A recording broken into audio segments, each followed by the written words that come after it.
Ever found yourself stuck with a massive dinner bill or a shared rent payment, dreading the manual math and the awkward pay me back texts?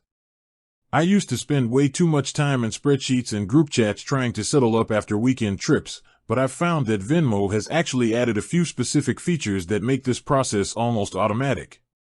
1. Venmo Groups, the spreadsheet killer. This is the single best update for roommates or long-term travel. Instead of one-off requests, you create a group in the Me tab. For my last road trip, 4 of us joined one group. Every time someone bought gas, snacks, or booked a hotel, we just logged the expense there. The app tracks the running total for everyone and does the multilateral math, meaning it figures out who owes who the least amount of money to get everyone to zero. You don't have to settle up until the very end. 2. The multi-person request. If you're not in a formal group and just had a one-time outing, you don't need to send 5 separate requests. When you hit pay/request, you can search for and add multiple people to the same transaction. The best part? You can toggle between splitting the total amount equally or editing individual amounts.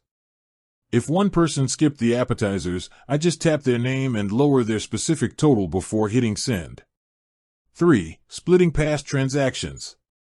I often forget to charge people in the moment. If you go to your transactions list and tap on a purchase you made with your Venmo debit card or even a personal payment you sent, there is a dedicated split button right there. It pulls the exact amount from your history, so you don't have to go back and check your bank statement to remember if that brunch was $84 or $86. 4. Custom QR codes for events. When I'm organizing something for a larger group where I don't have everyone's contact info, like a neighborhood barbecue or a birthday gift, I use the scan feature to show my QR code. You can actually print these or text a screenshot of your code so people can scan and pay instantly. It bypasses the "wait, what's your username?" conversation entirely. 5. Automatic reminders. The most awkward part of group payments is the follow-up. If someone hasn't paid your request after a few days, you can go to your incomplete requests and hit remind.